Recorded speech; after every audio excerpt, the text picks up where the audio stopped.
ni saa 10 n'igice ku isaha mpuzamahanga ya GMT, ni saa 12 n'igice ku isaha yo mu Rwanda no mu Burundi. Muri studio muri kumwe na Jacques Niyitegeka. Izi ni ingingo z'ingenzi zigize aya makuru. Abategetsi b'u Rwanda batangaje ku mugaragaro ko bamaze gutsimbura icyorezo cy'indwara ya Marburg. Umukuru wa ingabo muri Republika ya Demokarasi ya Kongo zaraye zibonye umugaba mushya mu mahinduka akomeye. Perezida Felix Tshisekedi yarakoze mu gisirikare. Mu Burundi bamwe mu banyagihugu baherutse guhabwa inka biciye mu migambi itandukanye ya leta baravuga ko zabagiriye akamaro kadasanzwe. Iyi nka icimariye ndakama ndayikama mu gitondo amaritiro 6 batugurira 2 litiro. Intabire barazitugurira cyangwa nkaja gutabira mu mirima. Tubafitiye n'ikiganiro baza muganga. Mwiriwe mwese, ikaze muri aya makuru yo kuri wa gatanu turi ku itariki ya 20 z'ukwezi kwa 12.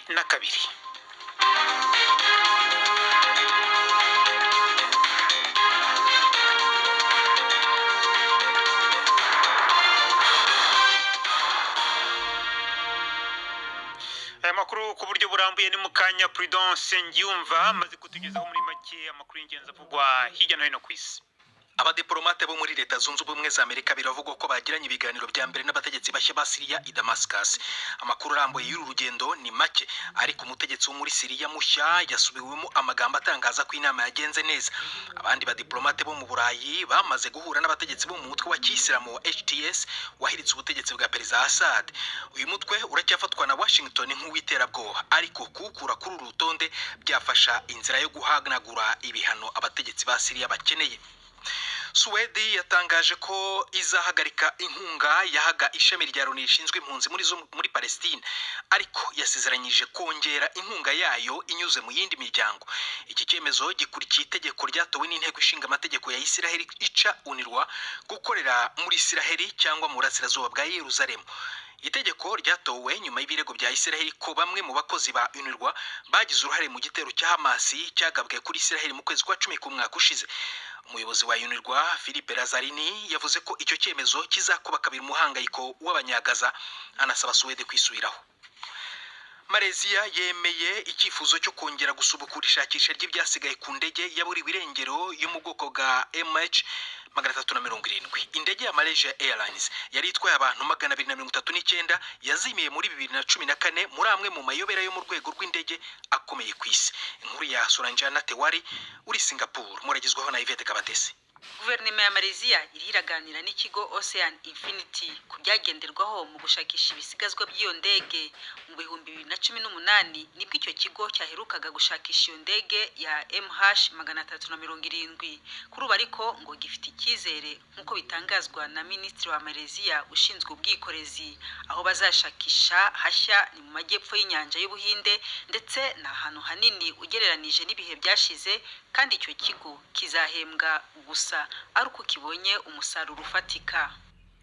Minisiteri y'ubuzima mu Rwanda yatangaje irangira ry'icyorezo cya virusi ya Marburg mu gihugu. Icyorezo cyadutse mu kwezi kwa 9 cyateye ubwandu 36, abantu 15 barapfa. Abategetsi mu Rwanda bavuga ko bakoze intambwe zikomeye cyane mu gukumira ubu burwayi.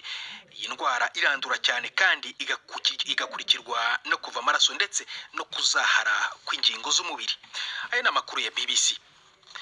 Minisiteri y'ububanyi n'amahanga ya Polonye yashinje Hongiriya gukora mu buryo bw'ubushotoranyi nyuma y'icyemezo cya Budapest cyo guha ubuhungiro bwa politike wahoze ari umuminisitiri ushakishwa n'igihugu cye ku birego byo kunyereza amafaranga ya leta. Inkuru ya Adam Easton uri i Varsovie, muragizwaho na Prime Ndikumagenge.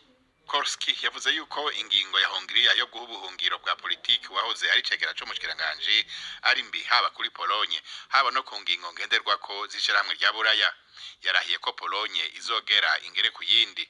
Marcin Romanowski yaramaze indwi hafi 2 ataboneka gushika aho agaragariye muri Hongiriya ku wa 4 mw'ijoro.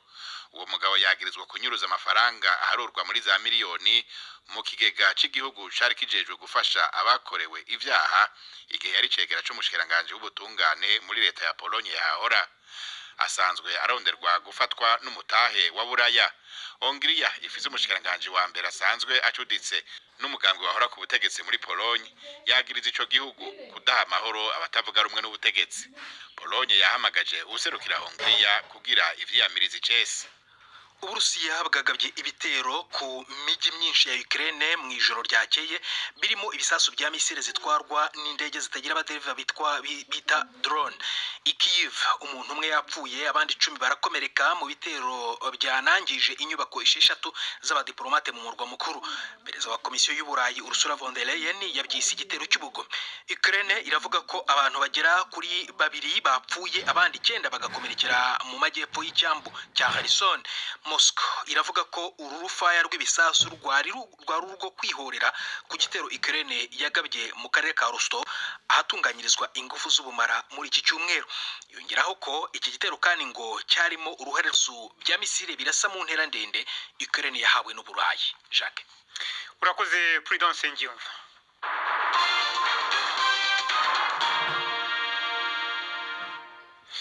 Makuru reka tuyahere mu karere k'ibiyaga bigari. Ingabo muri Republika ya Demokarasi ya Kongo zaronse umugaba mushasha mu mpinduka zikomeye Perezida Felix Tshisekedi yaraye akoze muri ico gisata. Yaheruka guhindura abategetsi ba gisirikare nk'uko haraheze imyaka 3. Abikoze mu gihe urugamba rushushe mu seruko bw'ico gihugu aho ingabo zihanganye n'umutwe witwaje ibigwanisho wa M23. Reka Prime ku magenge atubwire bakuru mu baraye bahinduwe mu bategetsi b'izo ngabo za Kongo. Lieutenant General Banza Mwilambwe Jules niwe kuva nijoro ari umugaba mukuru wa FRDC ingabo za gisirikare z'igihugu ca Kongo. Yarasanzwe ari cegera c'umukuru w'ingabo z'amaziri hafi y'umukuru w'igihugu mu bikorwa vya misi yose ibizwi nka maison militaire aho yarajejwe ibikorwa canke operation n'igendereza.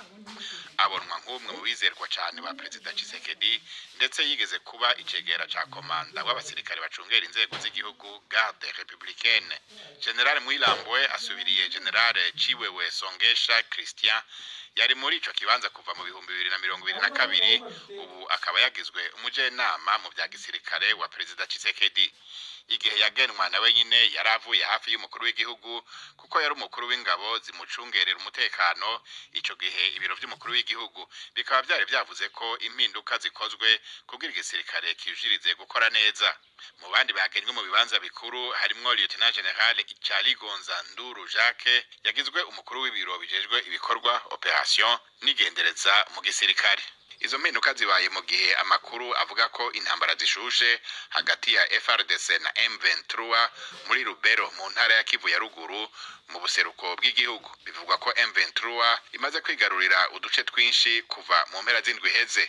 Utwo duce twiyongera ku bice binini M23 isanzwe yarafashe muri Rucuru na Walikale. Kundwi heze inama yari kubera i Rwanda muri Angola hagati ya Perezida Tshisekedi na Perezida w'u Rwanda Paul Kagame ku buhuza bwa Perezida Joao Lourenço yari itezwe gushika ku masezerano y'amahoro. Ku munota wa nyuma ntiyabaye kubera kutumvikana ku ngingo ijanye n'ibiganiro hagati ya leta ya Kongo na M23.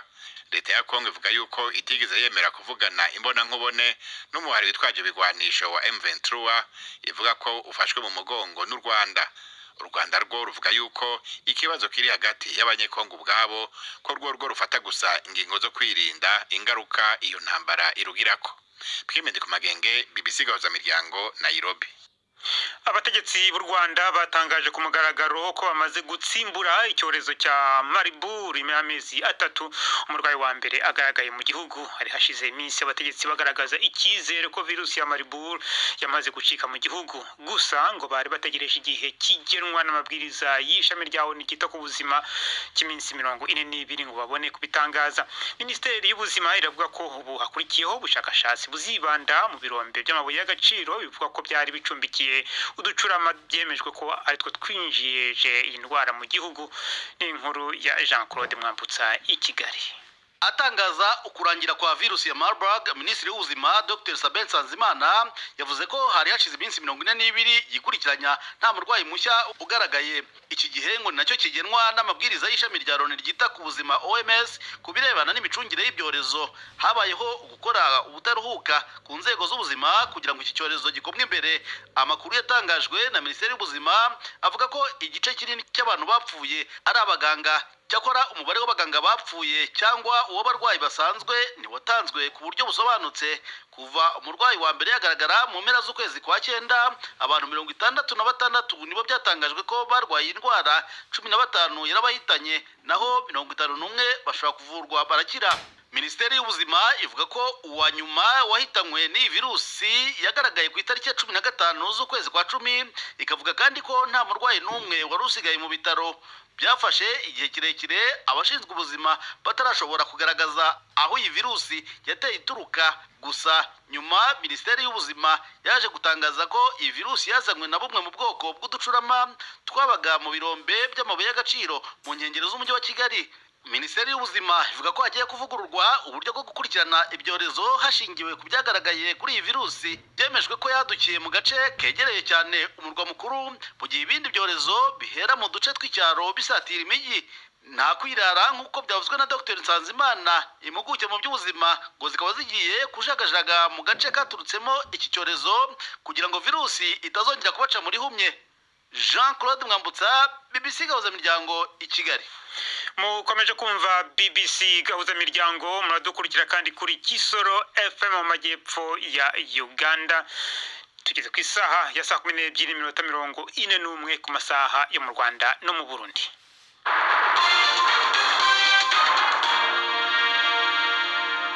Mu Burundi abanyagihugu bo muri komine Gihanga mu ntara ya Bubanza baherutse guhabwa inka biciye mu migambi itandukanye ya leta. Bavuga ko zabagiriye akamaro kadasanzwe, zongera zihindura n'ubuzima bwabo. Bavuga ko umwimbu mu miryango yabo wiyongereye kubera ifumbire y'amase ava ku izo nka, kandi ko baronka n'amata banywa hamwe nayo bagurisha. Judas Yihundi Mpundu yashitse Inyeshanga, umwe mu mitumba 8 yatanzwemo izi nka ziharugwa mu majana, maze atutegurira inkuru ikurikira.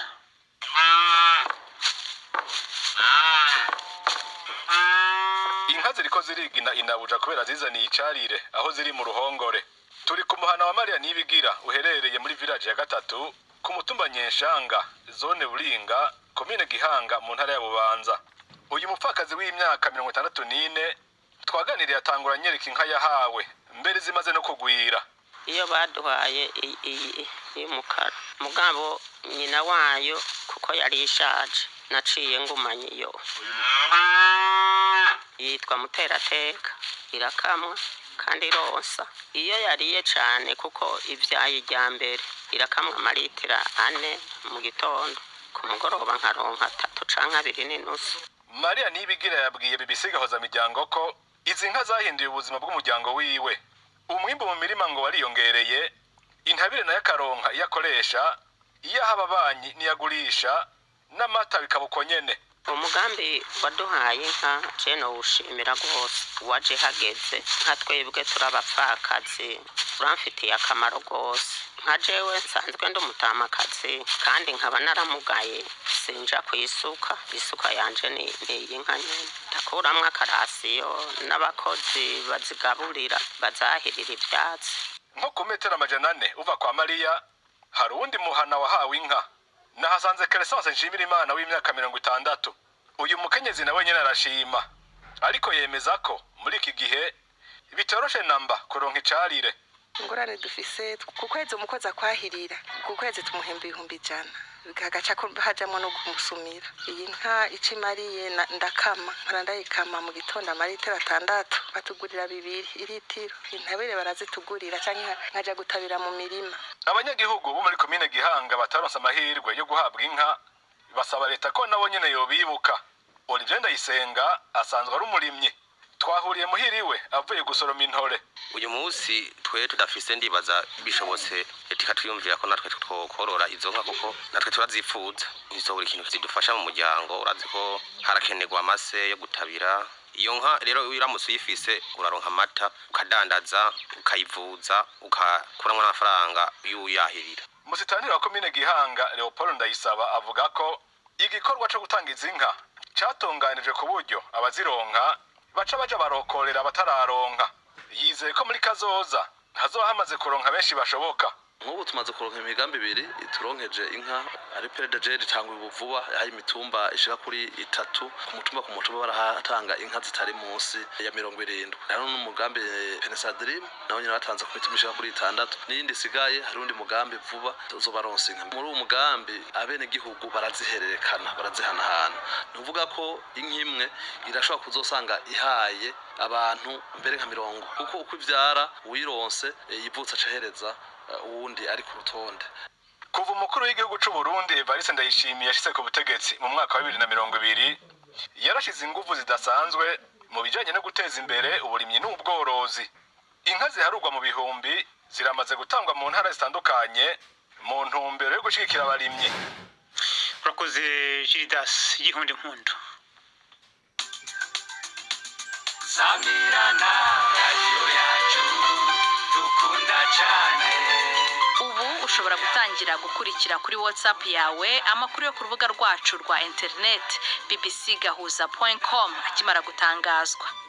Kugira ngo yagereho, fungura WhatsApp yawe ujye handitse mu Cyongereza updates hasi ibumoso, maze ujye hejuru mu ishakiro wandikemo BBC News Gahuza, hanyuma ukande ahanditse mu Cyongereza follow.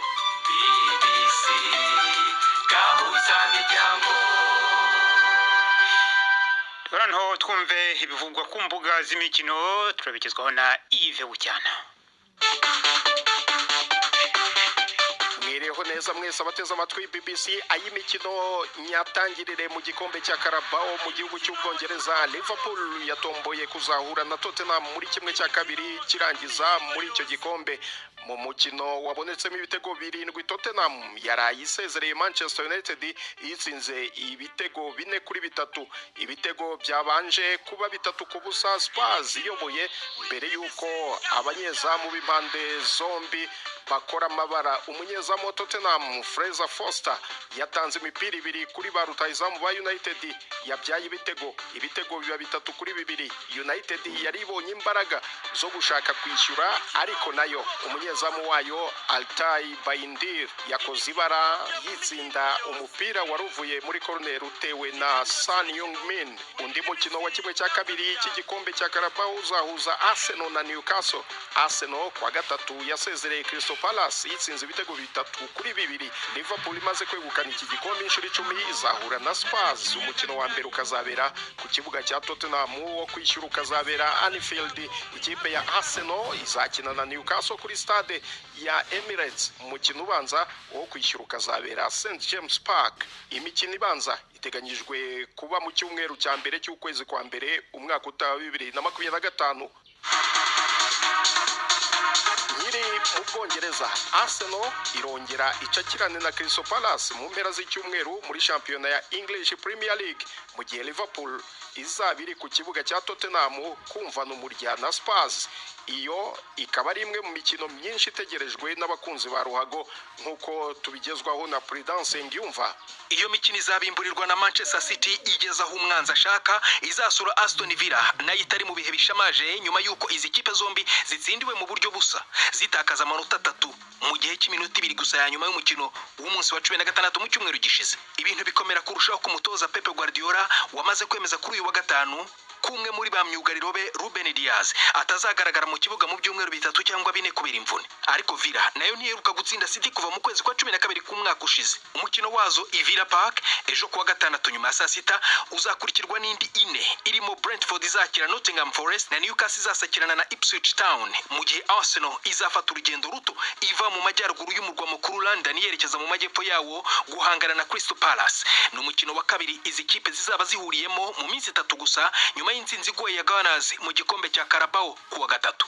Ku cyumweru Liverpool izahura na Tottenham mu mukino utegerezanyijwe amatsiko menshi kubera ingaruka ushobora kugira ku rutonde rwa shampiyona. Abakinnyi ba Arne Slot nibatakaza amanota 3 bashobora kuva ku mwanya wa mbere igihe Chelsea yatsinda Everton i Goodison Park. Manchester United yo izakira Bournemouth ku cyumweru, mu gihe Leicester izakira Wolves ifite umutoza mushya. Liverpool iracyari ku isonga mu gihe Southampton yumiye ku mwanya wa nyuma n'amanota 5 mu mikino 16. Uwo yari Prudence Ngiyumva, urakoze cyane. Hagati aho ikipe ya Southampton yaraye itangaje umunyaportugal Vitor Pereira wahoze ayobora FC Porto nk'umutoza wayo mushya. Uyu Pereira yatozaga ikipe ya Al Shabab yo muri Arabia Saudite, yaragifite amasezerano y'amezi 18. Southampton yayishyuye asaga 825 by'amapaundi nk'indishyi. Ayo niyo y'imikino nabahitiyemo uyu munsi. Igedi Yves Bucyana. Imikino y'ubwoko bwose, imikino yo mu mihingo yose. Urakoze Yves Bucyana ndetse na Prudence Ngiyumva mwatugezagaho aya makuru y'imikino mu kiganiro cy'imvune imvano cy'ejo tuzabagezaho igice cya kabiri cy'inama yabaye mu Burundi mu ntangiriro z'uku kwezi yerekeye abanyamitahe cyangwa se abashoramari. BBC gahuza miryango nkuko mumenyereye kwa gatanu uyu ni umwanya w'ikiganiro cyabaza muganga mwateguriwe kandi mugezwaho na Yves.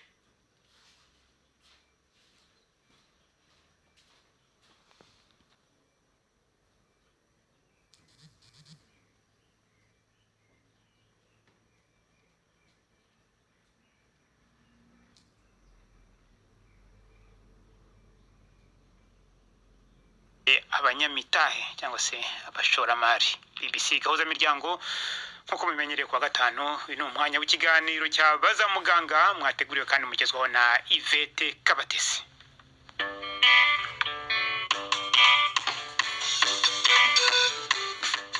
Mwiriweho neza. Hashize iminsi mike leta y'u Rwanda itangaje ko igiye gutangira gutanga urushinge rwa cabotegravir cyangwa cabra mu magambo ahinnye rurinda kwandura agakoko gatera sida. Benshi rero bahise batekereza ko rwaba ari urukingo rwa sida, ariko ngo siko biri nk'uko tubibwirwa na Dr Basil Ikuzo ukuriye ishami rishinzwe kurwanya sida mu kigo cy'igihugu cy'ubuzima RBC.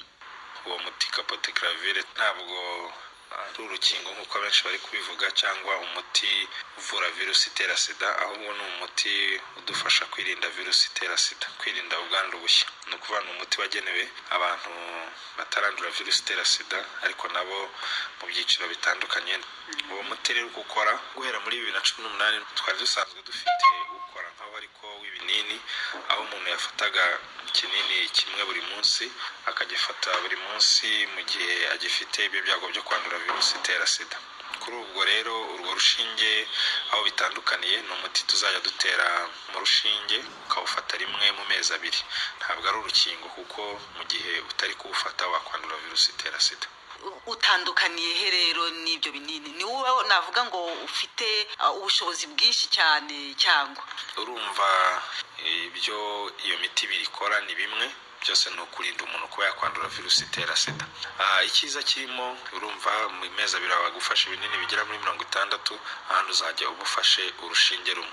Ikindi nanone hari icyo twita stigma nko gutinya kujya gufata iyo miti kuba yigenewe, ariko ngo bazajya kwa muganga bagutera urushinge rumwe bibe birarangiye. Muga hari akantu uvuze ati ntabwo ari urukingo, ni umuti urinda. Mwabidusobanurira neza gato mu buryo bwimbitse? Akenshi iyo tuvuze urukingo ni umuti yenda ufata, kanabyo tubyita umuti ufata bitewe n'indwara uri kwirinda, ushobora gukingirwa rimwe mu buzima bikaba birarangiye ntuzongere kuba ufite ubwirinzi buhoraho, cyangwa ugasanga ni urukingo ufashe ruzamara nk'imyaka 5 bakongera bakakora icyo twita rapere, bakongera bakibutsa umubiri, bagakangura umubiri, bakongera bakaguha bikamara imyaka 10 nta kindi kintu ufashe. Uwo nguwo rero biratandukanye. Iyo uriho uri kwirinda ubwandu bushya bwa virusi itera sida ni ubuzima bwose, ntabwo uzawuhagarika. Igihe uhagaritse bwa bwirinzi buragenda. Abantu batabyumva nabi ngo ni urukingo, ngo urukingo rwa virusi itera sida rwabonetse, hoya ntabwo rwabonetse, ahubwo ni umuti unywa buri gihe virusi ikaba itabasha kukwinjira muri serire zawe ako kanya, ariko igihe wa muti utawufite mu maraso utawufashe bikaba byakuraho ya amahirwe yo kutandura virusi itera sida. Umuntu ugiye gutegura urushinge hari ibintu agomba kuba yujuje wenda mu buryo bw'ubuzima bwe ko asanzwe ahagaze? Icy'ingenzi turabanza ugapima virusi itera sida tukabona ko ntayo ufite, kuko iyo ufite virusi itera sida uwo muti nta kintu wakumarira, uhita ujya muri porogaramu yo kuvurwa ugafata indi miti yabugenewe. Ikindi dukora akenshi dukunda gufata ikizamini cy'impyiko kugira ngo turebe niba impyiko zawe zikora neza, kuko nk'indi miti yose tuba tugomba kwitondera tukareba niba impyiko zawe ziri ku ibindi byago byavuka zishobora kuba zagufasha. Ikindi yenda kuri uyu mu rushinge kitabaga ku binini cyo kiyongereyeho nuko ku bushakashatsi bwakozwe ntabwo turabona neza niba nta kibazo byatera ku mugore waba utwite, ntabwo bo bemerewe kuwufata. Ibinini byo abatwite babinywaga? Ibinini byo babifataga. Uyu muti urinda kwandura ku kigero kingana gute muga? Ubushakashatsi bwagiye bukorwa ushobora kukurinda ku kigero kiri hejuru ya 95%. harimo amahirwe menshi yo kuba utakwandura virusi itera sida mu gihe ukoresheje neza. Ese uru rushinge narwo cyangwa se ibi binini birinda sida nabyo ntibishobora kugira ingaruka mu gihe umuntu abifashe wenda mu gihe kirekire? Nk'indi miti iyo ari yo yose ushobora kugira ibimenyetso bidasanzwe, niyo mpamvu nk'icyo utangira bagutera urushinge rumwe rumara ukwezi. Muri iyo periyode y'ukwezi rero nibwo dukurikirana wa muntu tukareba se nta zindi side effect yagize ziturutse kuri uwo muti uko zaturuka ku muti wundi usanzwe. Iyo zibonetse tubagira inama nyine yo gukoresha ubundi buryo kuko ubwo ngubwo biba byanze, ariko muri rusange nta ngaruka zindi zidasanzwe zari zagaragara. Warukomeje no ku byiciro rero, uyu muti uzajya uhabwa ibihe byiciro by'abantu? N'ibyiciro icyo bihuriyeho nuko ari abantu baba mu buzima bushobora kubandura virusi itera sida. Harimo abakora umwuga w'uburaya, harimo abaryamana bahuje ibitsina, harimo muri couple discorda umwe afite virusi itera sida undi atayifite. Abo by'umwihariko nabo b'ingenzi. Hakabamo n'abangavu usanga nabo babayeho mu buzima bushobora kubongerera ibyago byo kwandura virusi itera sida. Abo nibo muri programme n'ubundi bafataga ibyo binini. Nta cyahindutse rero, ukaba wumva niba wumva gufata ibinini nta kibazo bigutwaye uzakomeza ufata ibinini. Niba wumva urushinge aricyo rwaguhinduriraho mu bijyanye n'uburyo wafataga ibyo binini, ukaba wahitamo urushinge. Mbese ni nko kubaha uburyo bwinshi bwo guhitamo. Mu Rwanda abari basanzwe bari kuri iyo programme yo gufata iyo miti bangana iki? Hagati y'ibihumbi 13 na 14. Bivuga ngo ni n'uru rushinge nibo n'ubundi ruzagenerwa? Nibo ruzagenerwa, ariko ku ikubitiro ntabwo tuzahita turushyira mu gihugu hose. Turi kureba centre de santé ebyiri twatangiriye i Kigali kugira ngo tubanze turebe se abantu barwakiriye gute, nibwo noneho tuzarugeza ku ma centre de santé yose yarasanzwe n'undi atanga iyo miti indi bikora kimwe y'ibinini. Dr. Bazile, watubwiraga rero ku rushinge rugiye guhabwa abashaka kwirinda sida. Ni naha rero dusoreje, muramuke neza.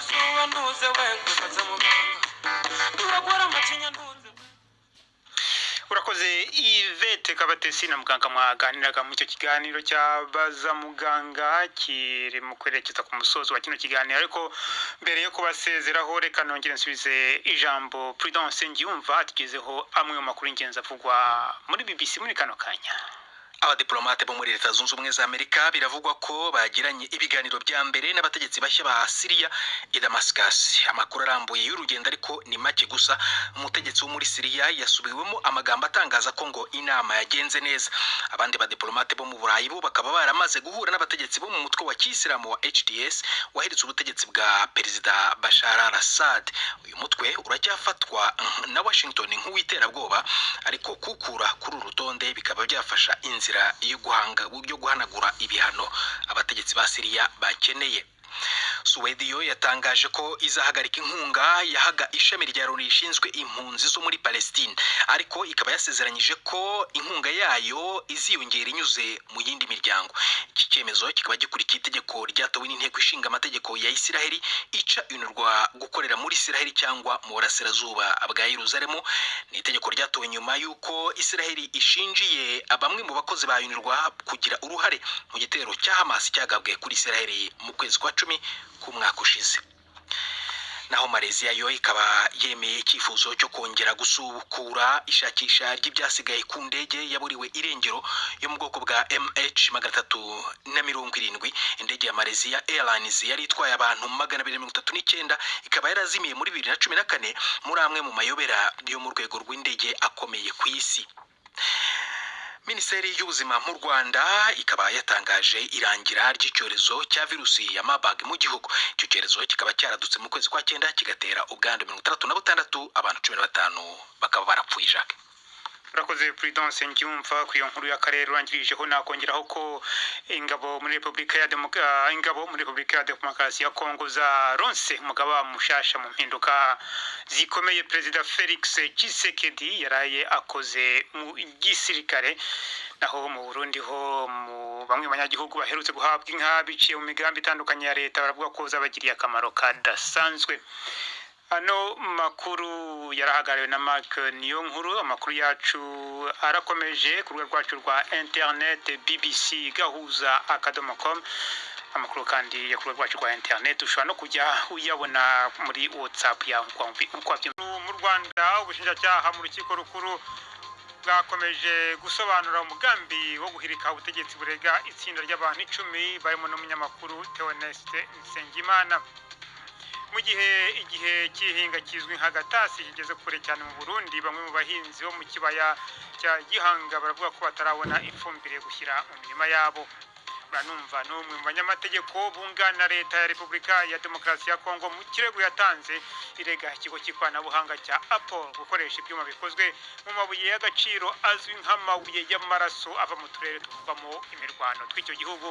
Tuyafitiye n'ikiganiro cy'abagore muri mwese ikaze muri aya makuru yo kuri wa gatatu turi ku itariki ya 18 z'ukwezi kwa 12.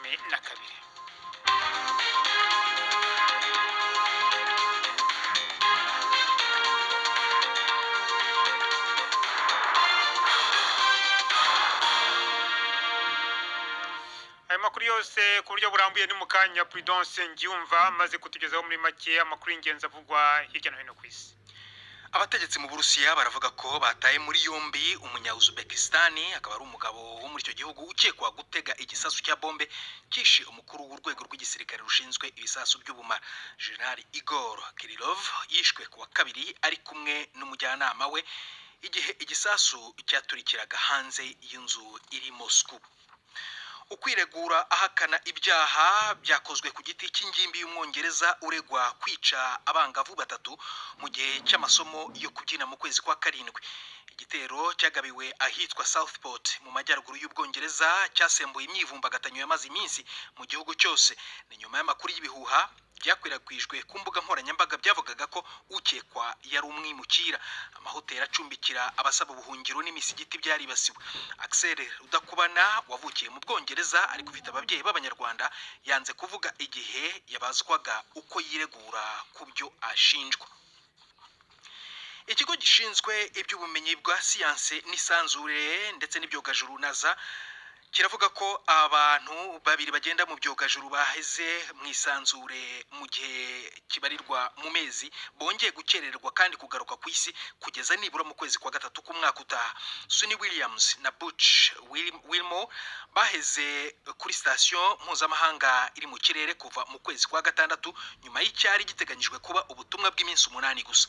Akamodoka k'icyogajuru ko mu bwoko bwa Boeing Starliner bagiyemo kavuzwe ko kadatekanye kuba kabagarura ku isi.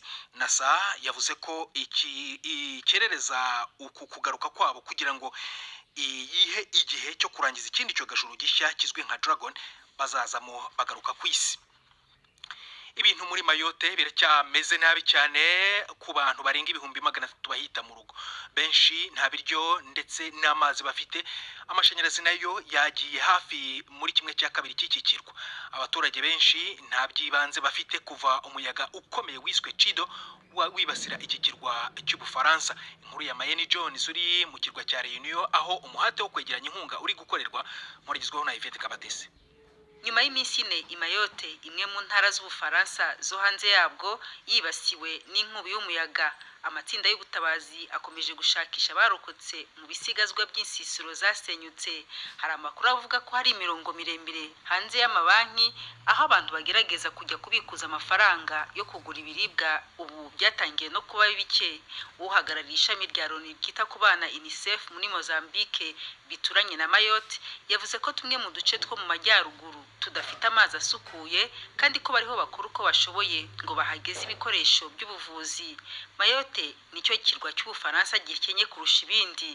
Mu mpera z'icyumweru gishize kibasiwe n'umuyaga mwinshi kitari cyabona kuva mu myaka 90 ishize. Ibihumbi by'abahatuye n'abimukira baba mu duce twisisiro ari natwo twazahaye cyane. Urukiko rw'ikirenga muri Ghana rwatesheje agarwanze kumva ikirego ku itegeko rishya ryamagana ubutinganyi ryari ryanenzwe n'impirimbanyi z'uburenganzira bwa kiremwa muntu na Loni. Abacamanza bavuze ko ridashobora gusuzumwa n'urukiko kugeza perezida arikizeho umukono. Ubutinganyi busanzwe bubujijwe n'amategeko mu gihugu. Muri uyu mwaka abadepite batoye itegeko ritegeka igifungo cya gereza kigera ku myaka 3 ku muntu wese uhamwe no kwiyita umutinganyi. Itegeko kandi rizanaca iyamamaza ry'ibikorwa by'ubutinganyi rinasabe rubanda guha abategetsi amakuru y'ababirengaho. Aya ni amakuru ya BBC. urukiko rusumba izindi mu Bufaransa rwagumishijeho umwanzuro wo guhamya uwahoze ari perezida Nicolas Sarkozy ibyaha bya ruswa. Ubu agomba kwambara akuma k'ikoranabuhanga kagenzura aho aherereye mu gihe cy'umwaka. Sarkozy avuga ko azajurira mu rukiko rw'Uburayi rushinzwe uburenganzira bwa kiremwamuntu. Yari yakatiwe gufungwa imyaka 3 muri gereza, ariko 2 muri yo yari isubitswe naho undi ugahindurwa gukurikiranwa ingendo ze hakoreshejwe uburyo bw'ikoranabuhanga aho kujyanwa muri gereza. Jacques Chirac wabanjirije Nicolas Sarkozy ku butegetsi yabaye perezida wa mbere mu mateka ya vuba y'Ubufaransa wahamijwe icyaha, nawe yahamijwe ruswa. Jacques, urakoze Prudence Ngiyumva.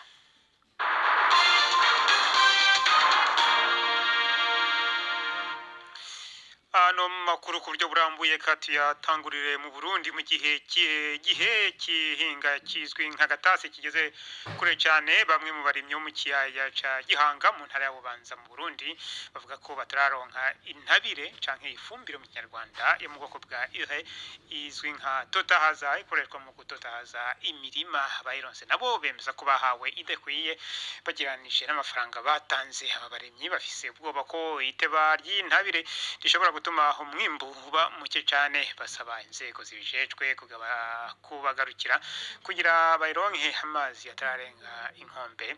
Ubuyobozi bwa komine Gihanga buremera ko hatabonetse intabire ya totahaza ikwiriye. Yabwiye BBC gahuza miryango ko bariko barakurikirana iki kibazo kugira gitorerwe inyishu vuba. Ni inkuru ya Gildas Yihundi Mpundu uri Bujumbura. Ikiyaya ca Gihanga ni kamwe mu burere bw'u Burundi bwimbuka cane. Kirimamwo umuceri, ibigori, imyumbati, ibiharage, imboga n'ibindi. Mu duce tutari duke abarimyi barahejeje kubadika umuceri, eka n'ibigori biza bikuze. Yamara ikibahangayikishije nuko bamwe muri bo batararonka intabire yo mu bwoko bwa ure bakoresha kugira imirima yabo itotahare. Egide Irakoze na Musanze ariko arabadika umuceri yambwiye ko barihishijwe amafaranga imbere, ariko ko batararonka intabire. Ire ninke kuko nk'ubu bamwe dusa amajeto turatanga amahera bagaca bivuga ati rero muzofata ifumbire ibonetse. No kuvuga nti turaronka turacarindiriye nk'ubu turarindiriye baca batubarira ice. Harabemera ko baronse iyi fumbire, ariko bavuga ko bahawe idakwiye bagereranije n'amahera batanze. Serina Nitanga twahuye avuye mu mirima.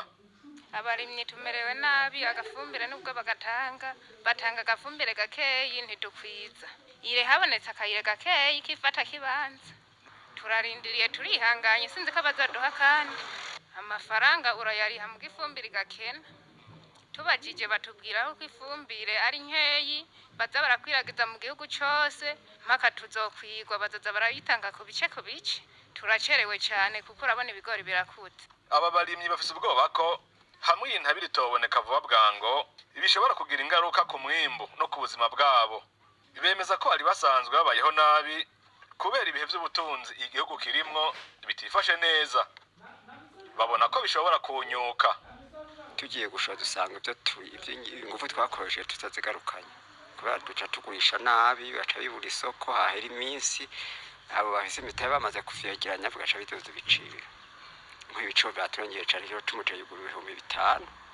Rero kugira umuntu akironke agisume biragoye cyane. Basaba inzego zibijejwe kugira ico zikoze mu maguru masha. Musitanire wa komine Gihanga Leopold Ndayisaba remeza ko intabire yo mu bwoko bwa ure itabonetse ku rugero rukwiye muri iyi komine. Avuga ko bariko barabikurikirana. Fumbire ya ire ari nayo dusanzwe dukoresha cyane ku giterwa cy'umuceri ntirakwira. Akabazo kari kuri ire, ariko naho nyene turiko turabaza ababijejwe batubwira yuko ari kiraza. Hariho n'utugorane bagerageza kuza baratorera umuti nk'utugorane navuga n'itw'ibitoro vyunguruza iyo fumbire. Kuvyukuri umuntu aragerageza yagatora aragatoro kabonetse mu ntara na cyane cy'ubwoko bwa mazutu. Imodoka zisomba zitwara iyo fumbire nizo zibanza guhabwa. Bamwe n'abandi baguma bibaza igituma abarimyi badashikirizwa ku gihe intabire kandi baba barihishije amafaranga imbere. Hambavu y'ivyo mu mahera kenewe kugira abarimyi bose baronka intabire atankomanzi, leta itangamwe ibice birenga 60%. Nagerageje kurondera abajejwe gutanga amakuru mu ruganda Fomi ruhingura intabire, kugira numve ico bavuga kuri ibi ariko sinashoboye kubaronka. Inkuru ya Gildas yihundi impundu reka tujye mu Rwanda ho uyu munsi ubushinjacyaha mu rukiko rukuru bwakomeje gusobanura umugambi wo guhirika ubutegetsi burega itsinda ry'abantu 10 barimo n'umunyamakuru Theoneste Nsengimana w'Umubavu TV yakoreraga kuri internet. Iburanisha rya none ryahariwe kumva urutonde rw'amajwi nk'ibimenyetso cy'uruhare rwa bamwe mu bagize iri tsinda muri uyu mugambi. Abaregwa barimo abagore babiri bashinjwa kuba mu mugambi mugari ugahamagarira imbaga kwigomeka ku butegetsi no kubuhirika bidasabye ingufu za gisirikare. Ni inkuru ya Jean Claude Mwambutsa.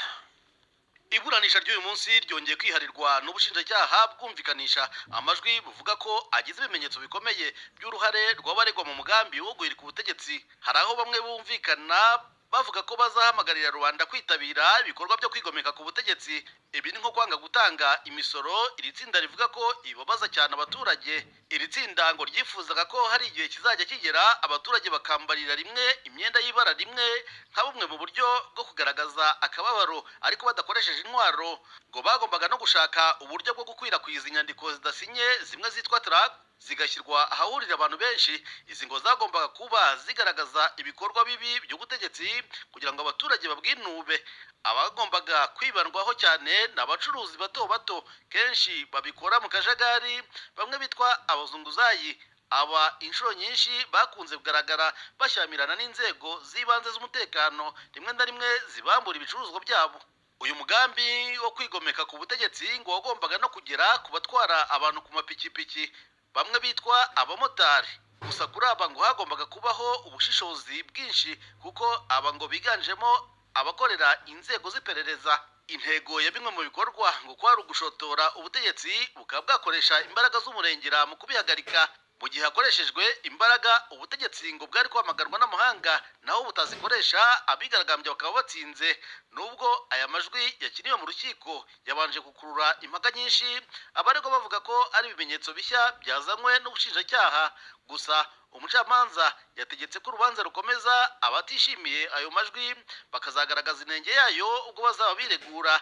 Benshi mu baregwa n'abasanzwe batazwi, ariko hari amazina abiri amenyerewe cyane. Uwitwa Sylvain Sibomana yabaye umwe mu byegera bya Madame Victoire Ingabire mu buyobozi bw'ishyaka FDI Inkingi, ndetse akaba yarafunzwe imyaka 6 yose azira ibirimo kwigomeka ku butegetsi.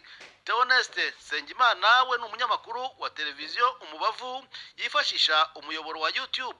Nkuko ubushinjacyaha bubivuga, uyu niwe wagombaga kwifashishwa mu kwamamaza imigambi y'iri tsinda. Cyakora we yakomeje guhakana uru ruhare. Biteganijwe ko urubanza ruzasubukurwa mu ntangiriro z'umwaka utaha, ari nabwo abaregwa bazagira icyo bavuga kuri ibi byaha bashinjwa. Jean Claude Mwambutsa, BBC Gahuza Miryango i Kigali. Mukomeje kumva BBC Gahuza Miryango, muradukurikira kandi kuri Kisoro FM Amajyepfo ya Uganda. Abari kuri internet muradukurikira kuri Facebook Live. Tugeze ku isaha 12:43 ku masaha yo mu Rwanda no mu Burundi.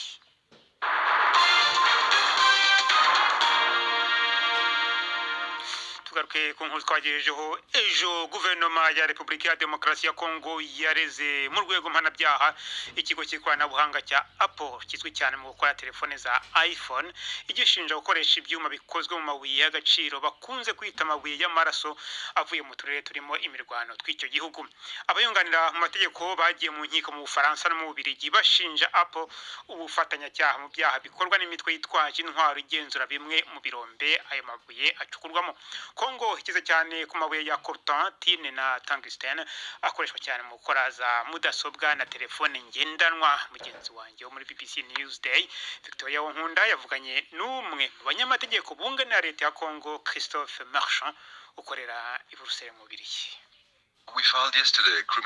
Ejo nibwo twagejeje ikirego mpanabyaha mu rukiko rw'i Bruxelles mu Bubiligi imbere y'umucamanza ukora amaperereza, akaba agiye gukora iperereza ku birego bivuga ko Apple mu gukorana n'ibindi bigo yakoze ibyaha byinshi. Kongo muhagarariye irashaka iki? nibaza ko ibintu byifashe nabi mu ntara ya Kivu nk'uko tubizi hari intambara ariko ntibikunze kugaragara ku mpapuro z'imbere z'ibinyamakuru ntibikunze kuvugwa mu bitangazamakuru rero kimwe mu ntego za Kongo ni ukwereka abaguzi yuko iyo baguze amabuye y'agaciro avuye hariya baba batanze umusanzu ku mitwe yitwaje intwaro no gushyigikira abahohotera ikiremwamuntu. Apple ivuga ko ifatira ku rugero ruri hejuru cyane muri ubu bushabitsi iyo ihitamo abayigurishaho amabuye y'agaciro. Bisa nkaho iri kwirwanaho. Tubwire by'umwihariko ibirego uwo uhagarariye ashinja iki kigo. Nk'uko tubizi amabuye y'agaciro ya hariya muri Kivu y'Amajyaruguru akusanywa n'abantu bayabona mu buryo bubi. Hari ibyaha bihakorerwa ubwo turavuga ubucakara turavuga ibyaha bikorwa n'imitwe yitwaje ibirwanisho noneho aya mabuye akajyanwa mu bihugu nka Thailand nka Malaysia maze Apple ikagura ayo mabuye kugira ngo ikore ibicuruzwa byayo nka iPhone n'ibindi. Rero twaravuze tuti Apple iyo ikoresha ayo mabuye ibizi neza aho akomoka.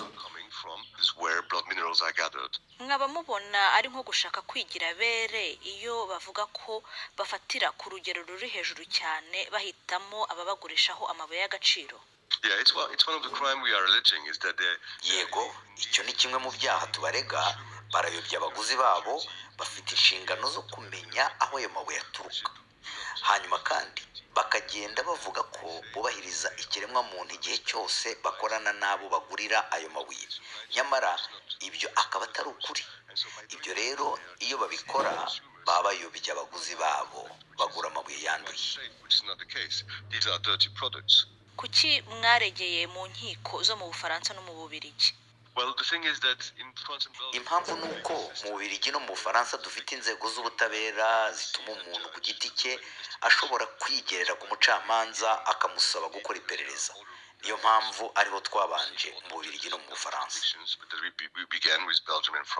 Ayo maperereza muri gukora narangira kerekana ko Apple koko yahinduye uko ikora nk'uko babihamya, muzahagarikiraho cyangwa muzashaka izindi nzira? Uko nge mbibona mu Bubiligi ibi si ibintu bishya. Nk'igihugu cyakoronije Kongo bigeze guhangana n'ikibazo cy'amabuye yanduye nk'ayo ngayo yo muri Kongo. Rero ndibaza yuko abategetsi b'Ububiligi bumva bafite inshingano zo gukurikirana kugira ngo barebe ko ibyo tuvuga ari byo hanyuma bakabihana bakazana Apple mu rubanza. Umunyamategeko wunganira leta ya Congo Christophe Marchand ikigo cya Apple cyo kivuga ko kigenzura cyane abagiha ibyuma gikoresha kandi ko giha inkunga y'amafaranga imiryango gerageza kunoza uburyo hamenyekana neza isoko y'amabuye ya gaciro. BBC gahuza imiryango urano n'umwanya w'ikiganiro cy'urubuga rw'imikino mwateguriwe kandi mugezwaho na Yves Bucyana. Imikino kuri BBC gahuza imiryango. Mwereho neza mwese abateze amatwi y'BBC ay'imikino uyu munsi nyahere mu ikipe ya Manchester United. Rutahizamu w'iyo kipe Marcus Rashford avuga ko yiteguye guhatanira umwanya we ahandi yazerekeza ni nyuma yo kubazwa ku byerekeranye n'ejo hazaza he muri ikipe ya Manchester United.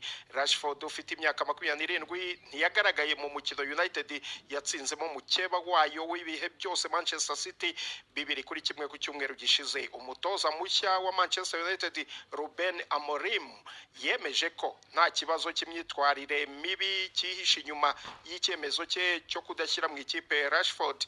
Mu kiganiro n'umwanditsi w'umupira w'amaguru Henry Winter yasohoye kuri X mu kigaragara nko kuba ari mu minsi ye ya nyuma mu ikipe ya Manchester United, Rashford yagize ati niba nzi ko ibintu bimaze kuba bibi ntabwo ngiye kubidobya kurushaho. Nabonye uko abandi bakiriye basohotse mu ikipe mu bihe byashize jye sinaba nkabo. Avuga kandi ko nasohoka muri United nta kibi azayivugaho. Rashford yatsinze ibitego 138 mu mikino 426 yakiniye ikipe ya Manchester United kuva yatangira kuyikinira muri 2016.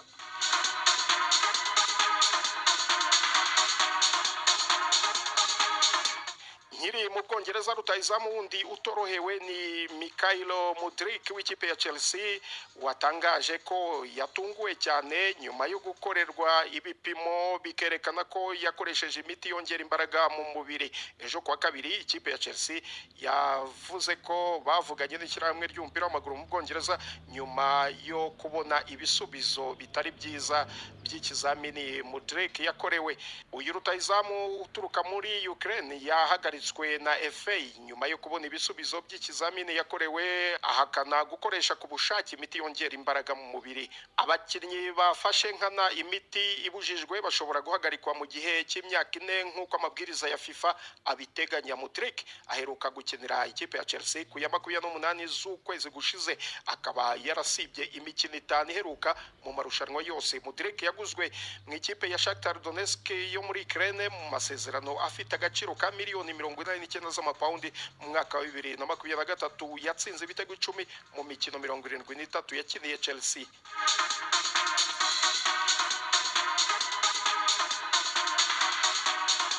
Soreze ko wahoza bica bigacika mu mupira w'amaguru umunyabrazil Ronaldo watangaje icyifuzo cye cyo guhatanira kuyobora ishyirahamwe ry'umupira w'amaguru mu gihugu cya Brazil, avuga ko intego ye ari ukongera kugarura ishema ry'icyo gihugu n'igitinyiro mu mupira w'amaguru ku ikipe y'igihugu ya Brazil. Ronaldo w'imyaka 48 yakiniye ikipe y'igihugu inshuro 98, ashaka guhatanira umwanya wa Edinaldo Rodriguez wari uyoboye iryo shyirahamwe. Brazil ni ifite agahigo ko gutwara igikombe cy'isi inshuro 5 zose, gusa iheruka muri icyo gikombe muri 2002 ubwo yanagitwaraga, ariko kuva icyo gihe ntirarenga 1/4. Ayo niyo y'imikino nabahitiyemo uyu munsi. Gendi Yves Bucyana, BBC gahuza imiryango muri Afrika no ku isi yose.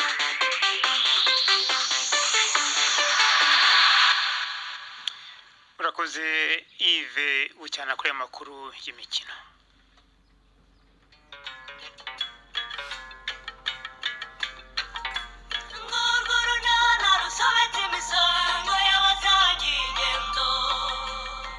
Mu kiganiro nacyo kuri wa kane twabateguriye, ndashaka kujya kwihahira ibya Noheli n'ubonane bikigurika da. Nanjye nukuba ahubwo sugira ngo ngiye ibyanjye ntibyihariye ma. Ibyihariye se ibyo guhaha. Uretse guhaha ibyo kurya no kunywa se byo kwizihiza Noheli kugira ngo uzagire Noheli n'ubunani byiza, ikindi cyihariye kuri wowe ni iki? Aha, ubu hari ibirori byihariye turimo twitegura rero. Iwawe se ni 12:45 kuri BBC. Isamu ya zirabura iminota 7 ku masaha yo mu Rwanda no mu Burundi. Umwanya w'ikiganiro cy'abagore nk'uko mumenyereye wa gatatu urashyizwaho na Hivete Kabatesi.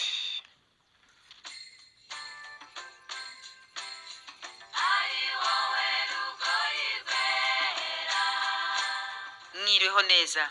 Godase bagira isano ni umubyeyi w'imyaka 57, umuhanzikazi uririmba akanacuranga. Bivugwa ko kugeza ubu ari we mugore wa mbere uzwi watangiye gucuranga gitari mu Rwanda. Icyo gihe hari mu 1991.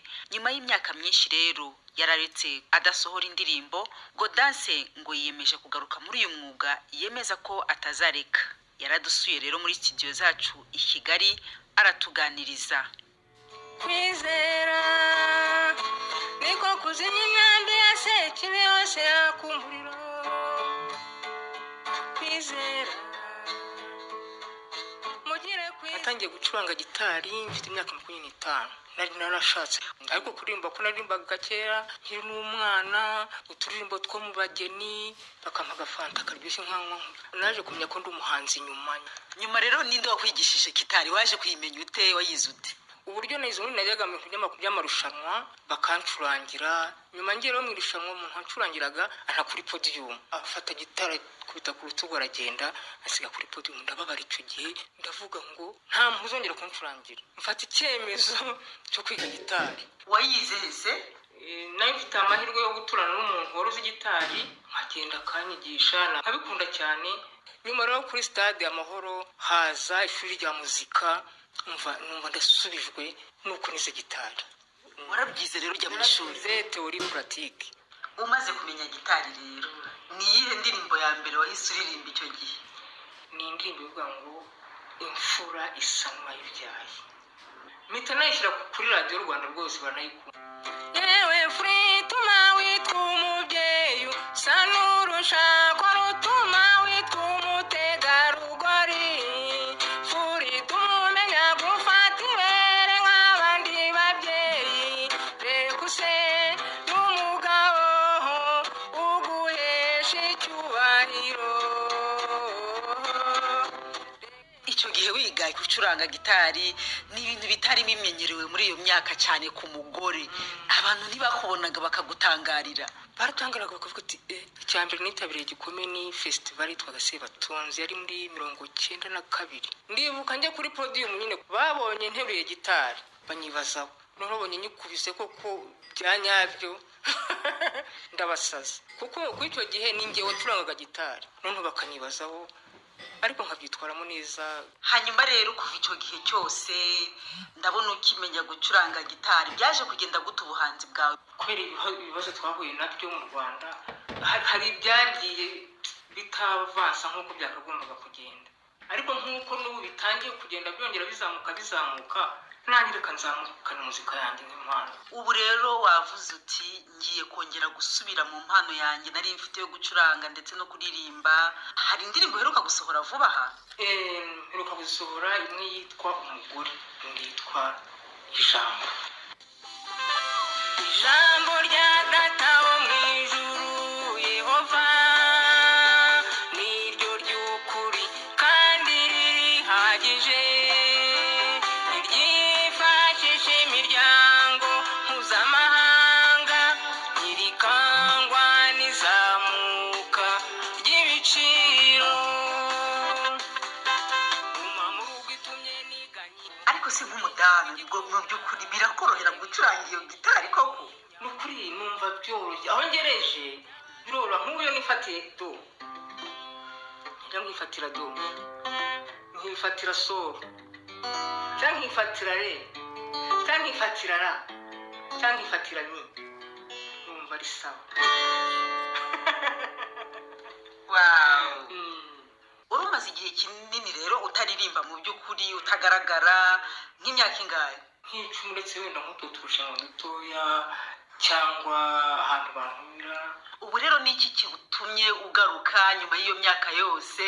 ndagarutse mfite ibitekerezo kandi ndagaragaye hari n'abari barambuze.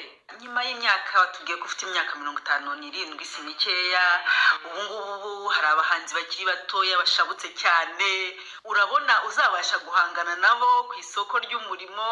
bizakunda kubera ko hari abantu bakunda indirimbo zinogeye amatwi hari n'abumva indirimbo atazi n'icyo avuga akumva injyana gusa akabyina ariko ndumva hari benshi bazantega amatwi kuko hari nk'abantu bantelefona iyo banyumvise naririmbye ngo dukunda indirimbo zawe dukunda kuririmba noneho nakumva ari harimo n'urubyiruko hari n'abandi bati rwose wazatubaruka twigisha gitari.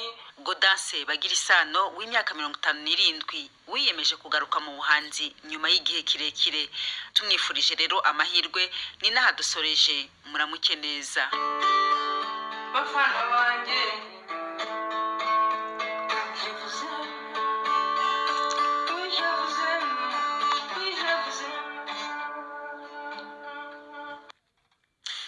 urakoze Yvette Kabatesi na Gaudence Bagirisano mwari kumwe muri kiganiro cy'abagore cy'uyu munsi. inamwe rero mushoje ino makuru yacu yandi arakomeje ku rwego rwacu rwa internet bbc.gahuza.com. amakuru kuri radio na hejo mu masaha nk'aya ngaya.